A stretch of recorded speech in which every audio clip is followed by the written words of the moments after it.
Good morning. Thank you all for being here. It's good to see you. It means that you're not at home sick with one of the many things that seems to be going around this time of year. Glad you're able to be here. If you're at home sick and you're watching this, thank you that you're still able to tune in. Hopefully we can avoid what most churches apparently seem to do, is spread germs to each other. That seems to be the kind of method of operation for this time of year. This morning we're going to be continuing our series on grace and truth. We're going to be in John chapter 7 and John chapter 8. To tell you a little bit of kind of preacher think is we're really just looking at grace and truth through these chapters. But I realize that kind of the way preaching goes, it may be a while before I get back to John chapter 7.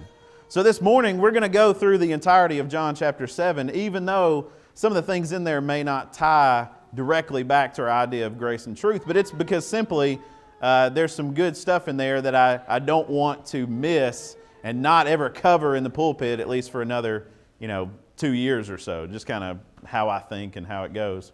But we're going to be starting in John chapter 7. We're going to kind of walk through this chapter and see what's going on. Remember, we're looking to pull out ideas and understandings to help us be more like Jesus in the way that John says Jesus was full of grace and truth. We want to be more like that. And so we're trying to learn from the Master and through these interactions and stories that John gives us that the other Gospels really don't do as much of.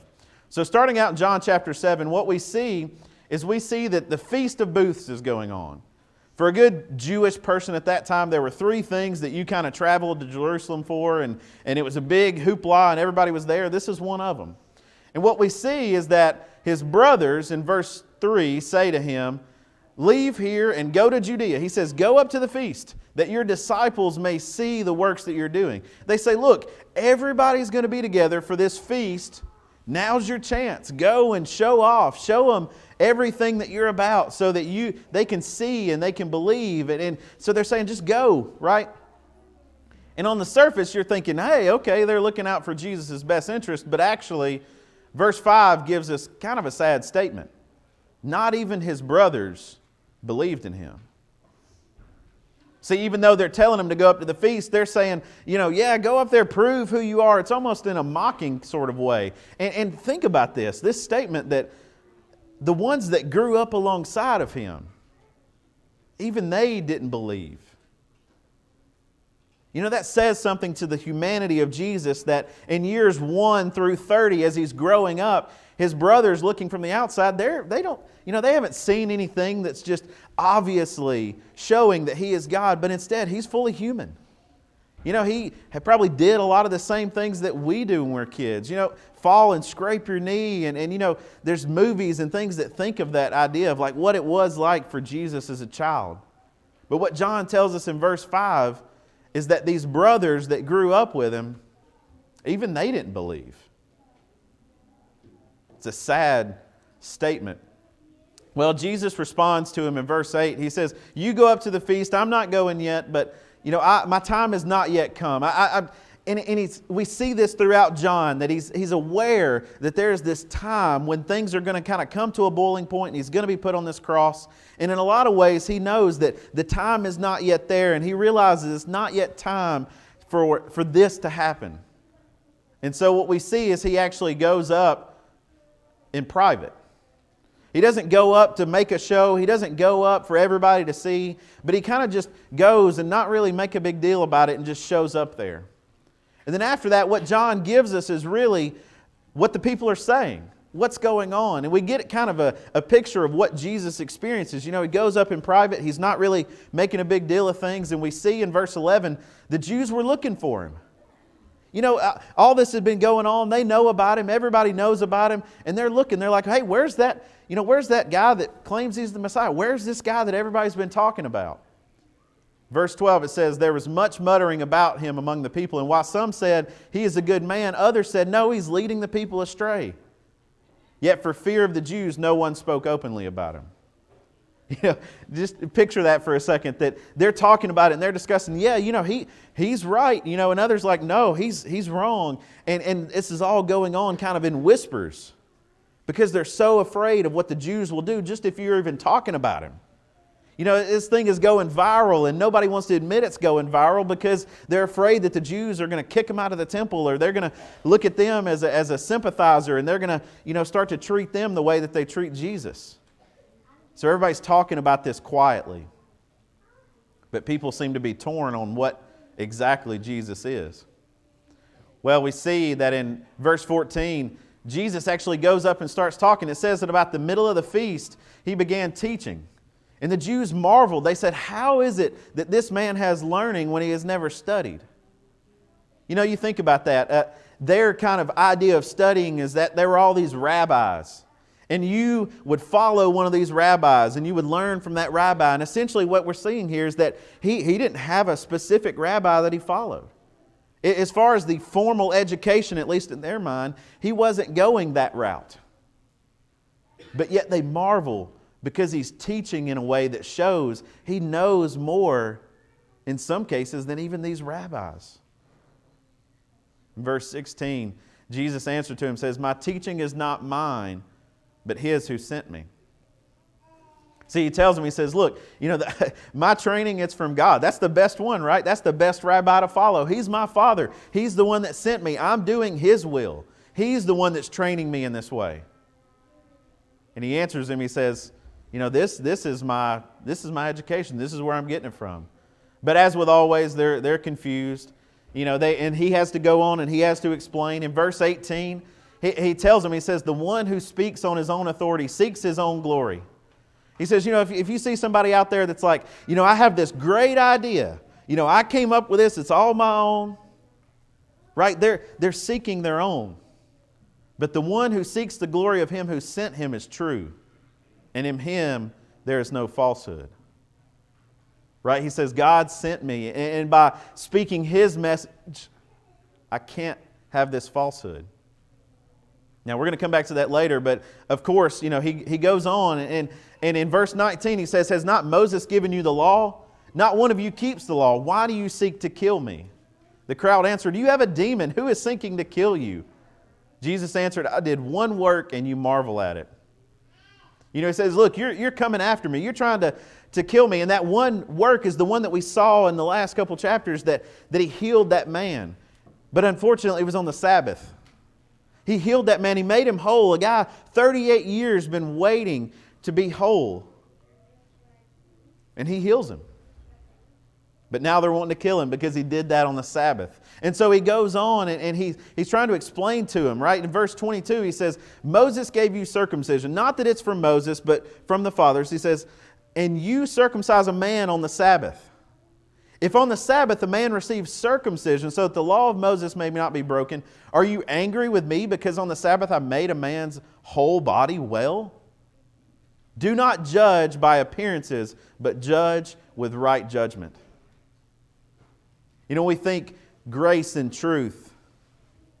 We see here that he's given them truth. He's given them some things that may be rough at times, but he's also doing it in a way where he's not necessarily calling them out. And that statement earlier where it sounds like he's calling them out. You have who is seeking to kill you? Guess what? Verse 25. Is this not the man they seek to kill?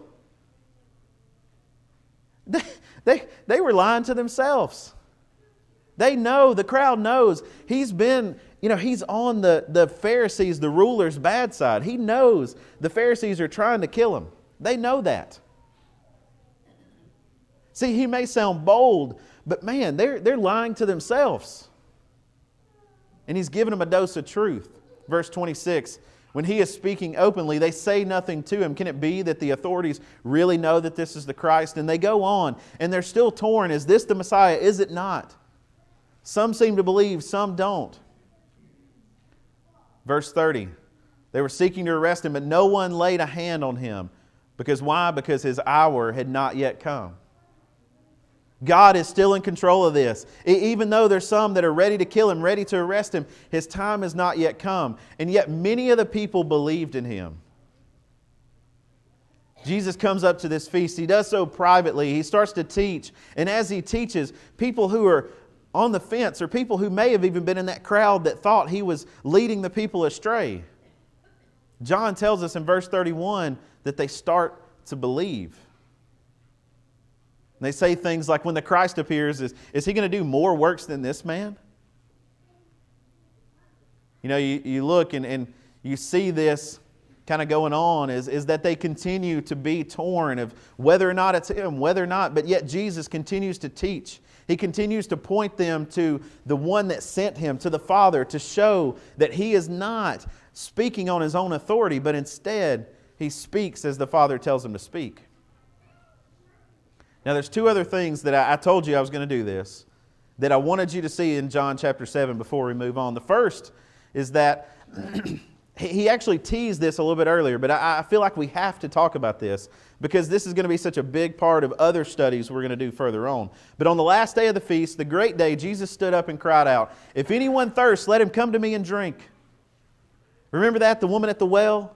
A couple chapters ago, he told him, right? "I am this living water. If you drink from me, you'll never be thirsty again." And here he explains it. You know, he's got this opportunity to teach, and he says, "If anyone thirsts, let him drink. Whoever believes in me," as the Scripture said, "out of his heart will flow rivers of living water." And just like the food and the water talk from before, it'd be easy to be like, man, that is so confusing. That's so hard to understand. But John follows it up and says, he said this about the Spirit, whom those who believed in him were to receive, but as yet the Spirit had not been given because Jesus had not yet been glorified. Jesus later is going to say, "It's better that I go, for that way the Spirit can come." And John says to us as the readers, you know, he talked about this, and it may have been confusing to people, but some were believing, and as they believed, later they start to understand that he was speaking about the Spirit. That he will give the Spirit, and the Spirit will become this fountain of life-giving water to everyone who believes.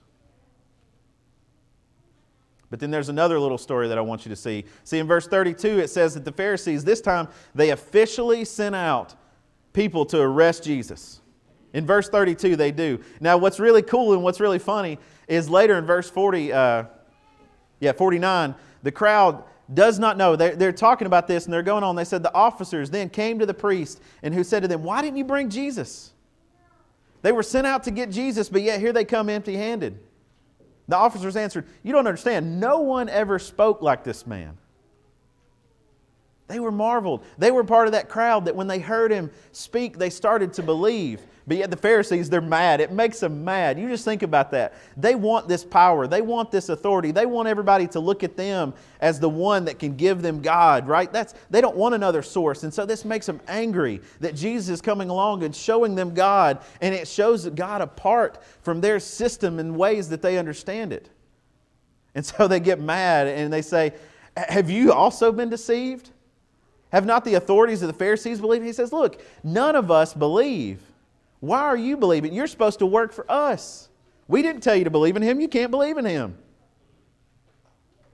But then the really cool part of this story is a long time ago we saw about a guy named Nicodemus who also came to see Jesus in private. He came at night when either the crowds weren't busy or whatever. And they go on, right? They say the crowd doesn't believe, but then Nicodemus, John reminds us, in case we don't remember, who had gone to him before and who was one of them, said, "Does our law judge a man without first giving him a hearing and learning what he does?" Don't judge by wrong appearances. Judge the right way. Nicodemus is doing that. John is holding him up as one who judges properly. And we saw his faith started by just this little interaction with Jesus. And they're going to ironically say, "Hey, none of the Pharisees believe." And then guess what? A Pharisee spoke up. And he stood up for Jesus. And he showed them how to judge properly. And he showed them that even though they may be confused by Jesus' teaching, that people can come to faith. What did we talk about last week? If you're humble, if you're willing to work for it, if you're willing to seek out God and not just be arrogant and say, "No, I know everything," but instead, Nicodemus was willing to learn. And so he stands up from Jesus. And of course, they're mad. They replied, "Are you from Galilee too?" Right? Is that why you're standing up for him? Because you're from a small town too? He says, "Search and see that no prophet arises from Galilee," which right? They believe that because they were looking for Jerusalem, and they just can't seem to find that connection that we as biblical readers obviously see. John chapter 7 is this great little, seems to hop over all the place chapter, but it's got several great stories. And like I said, I felt like we couldn't see Nicodemus. We had to see what he did. We started off this series by seeing how he came to faith in Jesus. And here we see him start to stand up and start to be a model for someone who's able to judge properly and is growing in their faith in Jesus Christ. But for the sake of this series, I want to make one really good observation. And it came from that verse we saw a second ago, but we should have, as people who are going to be full of grace and truth, we should have this messenger mentality. And we saw that a second ago in John 7:18, right? The one who seeks his own authority seeks his own glory, but the one who seeks the glory of him who sent him is true, and in him there is no falsehood. It makes me think of this commercial that I keep seeing. It's this guy he's a Dutch translator is apparently what it is. But he's sitting between two different people and he's supposed to translate between the two. And, he says, well, my Dutch is kind of good, right? And then, it goes on and the guys, they're having this business kind of meeting or whatever. And the guy that he's translating for, he says, all right, tell him, we really need... or he says, no, we really need this thing, but we're flexible. We can do whatever it is. We can make it happen. And so he turns to the Dutch people and he translates. He says, this man here is very bendy. And so he turns back and they're like, okay. And he gets the next message and he says, look, we really need this merger. Our company needs this merger. And he turns back to him and he translates and he says, this man here really needs a hug. And you think about that, is that if you had that level of translator, would that be a translator you want to keep using? No, right? That's the way you communicate a message, that's not good enough. See, as a messenger, your whole job is to make sure you're accurately carrying on the message that was delivered to you. When you think about the idea of this is, look at what he says. Twice in this interaction, Jesus says, you know me and you know where I come from, but I have not come of my own accord. He who sent me is true, and him you do not know. Right? He brings it back twice. I will be with you a little longer, and then I'm going to he who sent me. Twice he reminds them, this is not my own message. You may not understand where I come from and where I'm going, but you need to know this is not my message. This is not Jesus telling you this. This is God in Jesus telling you this.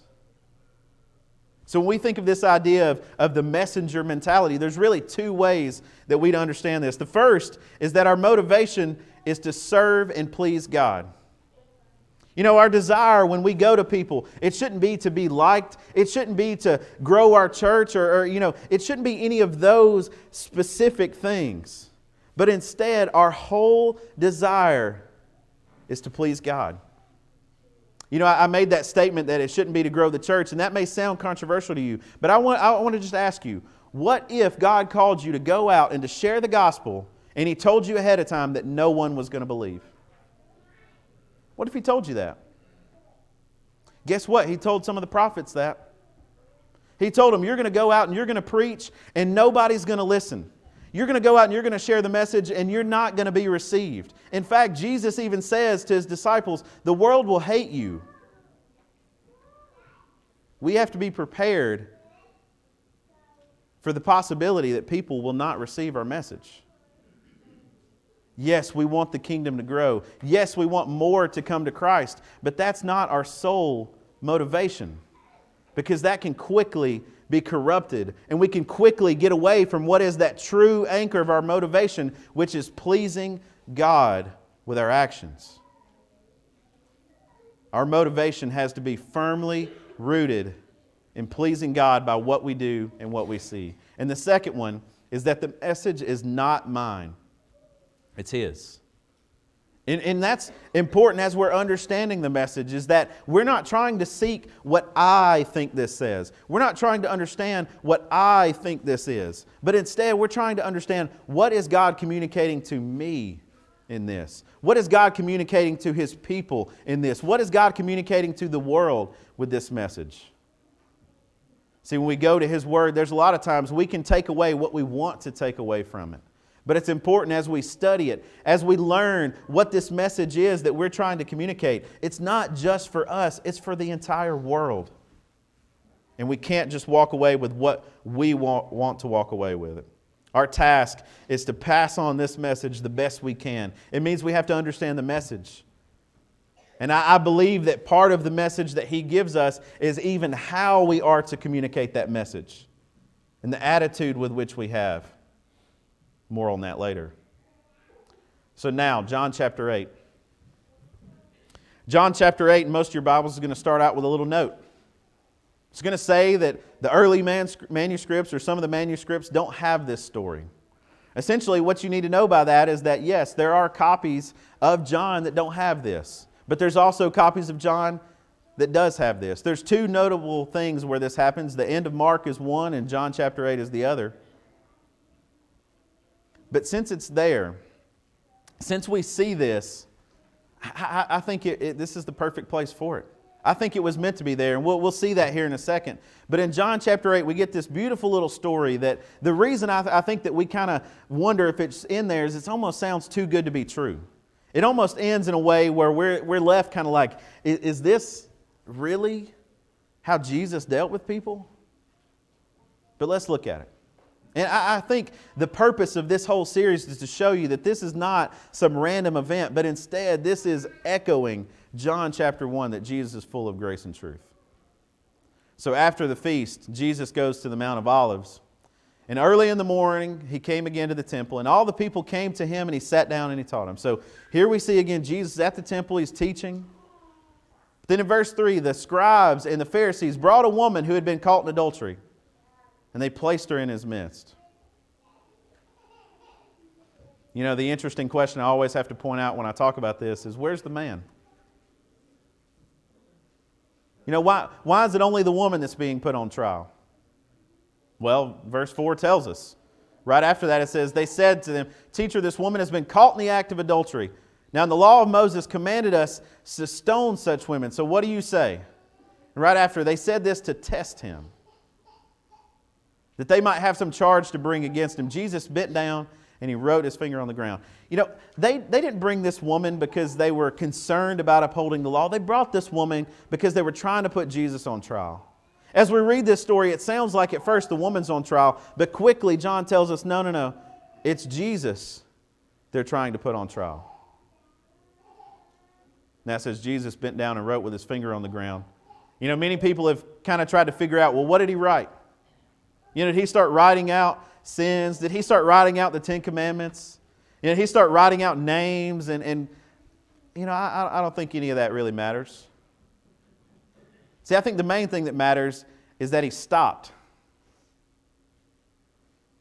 You know, you ever had that happen where somebody, they're seeking to trap you or whatever it is, or maybe they're angry and they come to you and, you know, they're just ready, they're ready to explode.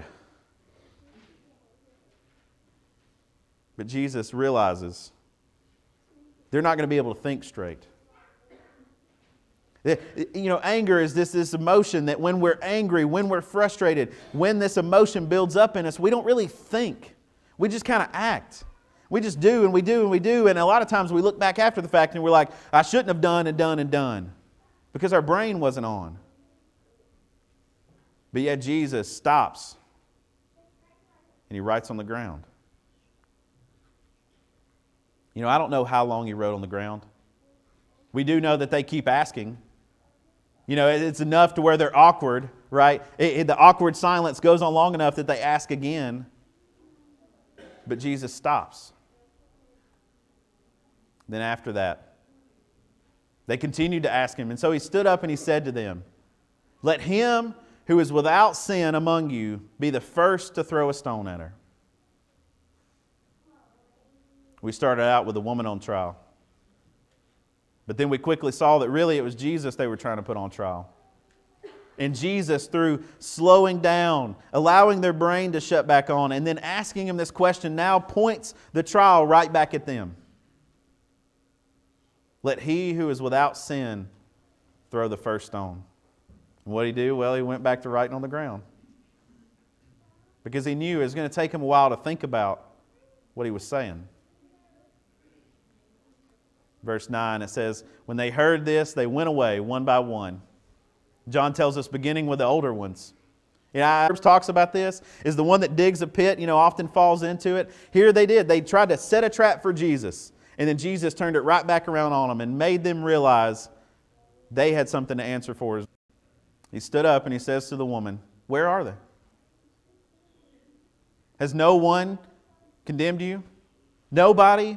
After all this, is anybody still here to put you to death? No, nobody was there to put her to death. That's why they went away.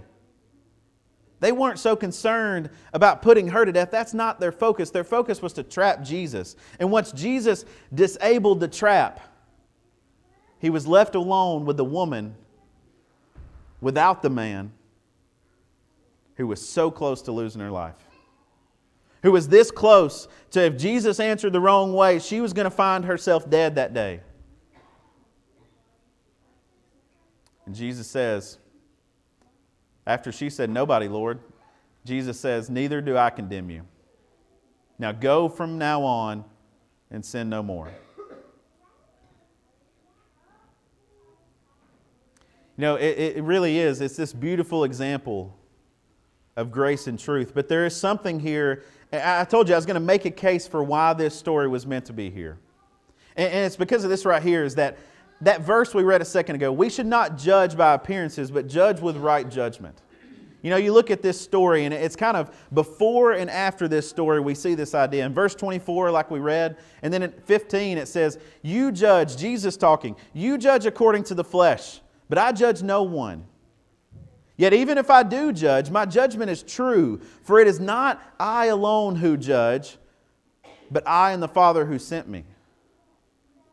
A good Supreme Court justice, they're not just concerned with their opinion, but instead they scour the law. They scour those documents to understand, to make sure that they're making good judgments. In our situation, as we make judgments, we're going to have to, right? Jesus just made one about this woman. And we're going to see this happen again and again. It's not like He just shuts His brain off, but instead, when He does judge, He says, I make sure that I'm considering what the Father has to say about this.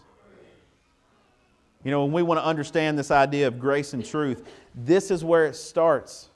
Is being able that when we come up to a situation and we start to try to judge, how should I handle this? What should I do? We go to the Father. And we judge the way that He judges.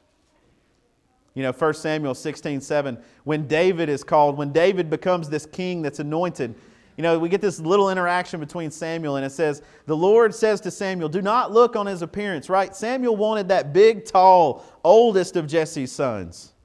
But he says to him, don't look by appearance of his height or his stature, because I've rejected him.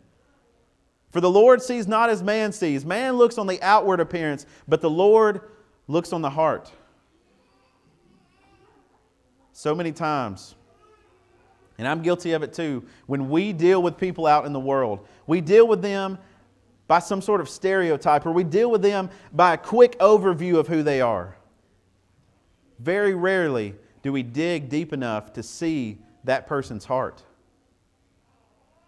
I always bring up traffic, because that's one of the things I struggle with is, man, I hate traffic, and man, Bowling Green's got a lot of it.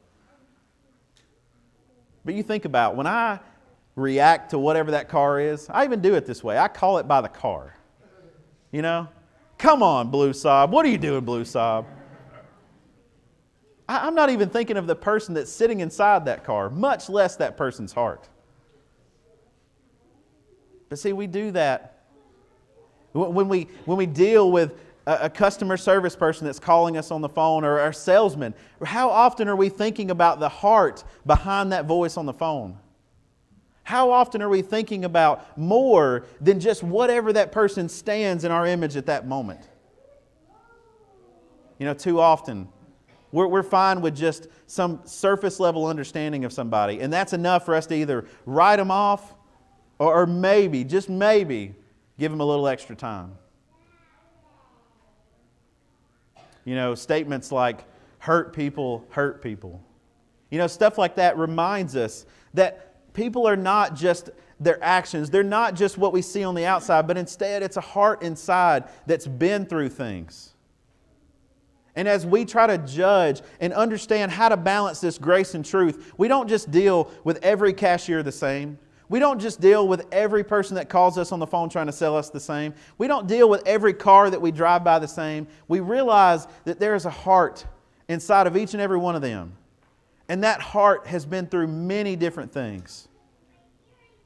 And although that heart may be inside of a tough exterior, it's still a heart that Jesus wants to change. It's still a heart that Jesus loves, that He wants that heart to love Him back. You know, I started by saying we have to remember our motivation. Well, this I think is part of it. That we have to judge with the right judgment. We have to look at things and remember our motivation is to change hearts to love and to follow God.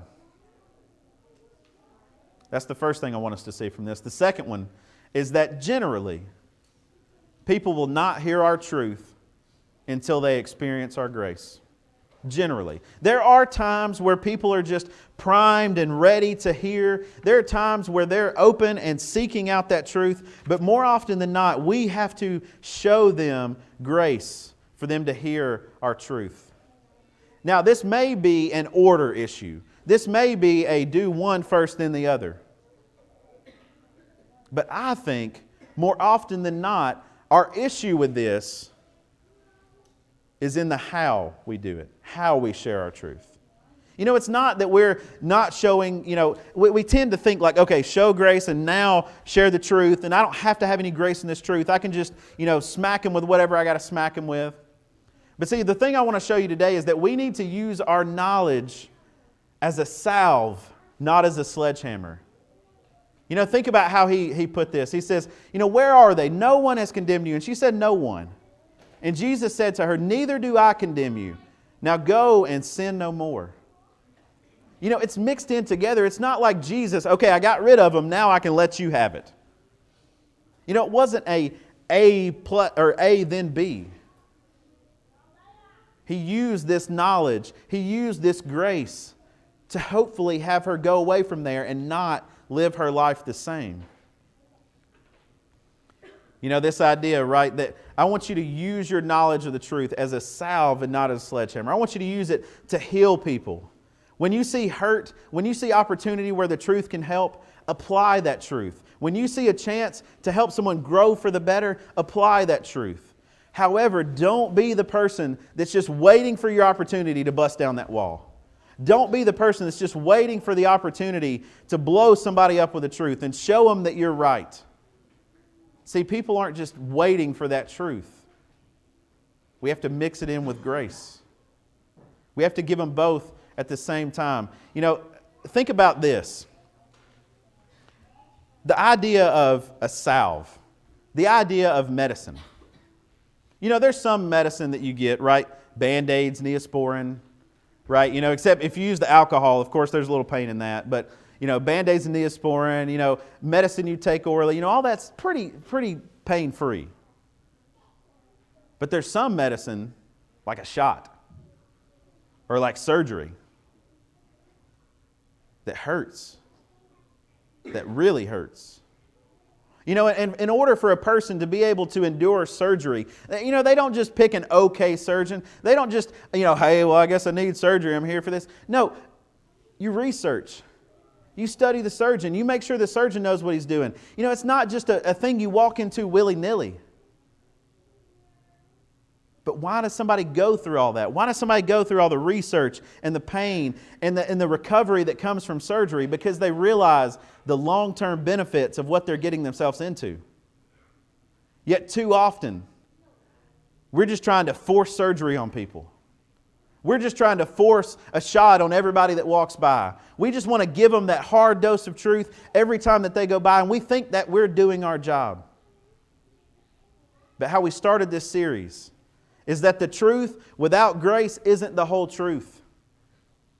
That medicine that we want to give, we got to make sure they're ready for the surgery. But I guarantee we can give a Band-Aid and some Neosporin to everybody that goes by. Or maybe some vitamins. right? We can do little things and do it full of grace and show it that it's there to help. It's there to be this thing that is good for them. That is how we are to share the truth. You know, I kind of got on this word thing and I came up with one more, right? Is that applying God's truth is more like surgery than a salvo. And for you military people, you know what a salvo is. But if you don't, it's when they take all the artillery and they just fire it all at once, right? Too often we treat our handling of the truth like a salvo. How much truth can I put out there? I'm going to go on Facebook and I'm just going to truth it up. Whoever's ready, I'm going to give you some of it. Bam, bam, bam, bam. There's the truth. They got it. But really, it should be more like surgery. Hey, I've got something that can help you. You know, would you spend some time with me? Would you want to study the Bible with me? Or maybe it's little incremental doses over a long period of time where we just hand out little bits of medicine. You know, some people need surgery, but some people just need a better diet. Some people just need better medicine. You know, they've been eating that trash that the world offers for so long. They just need the true bread and the true water.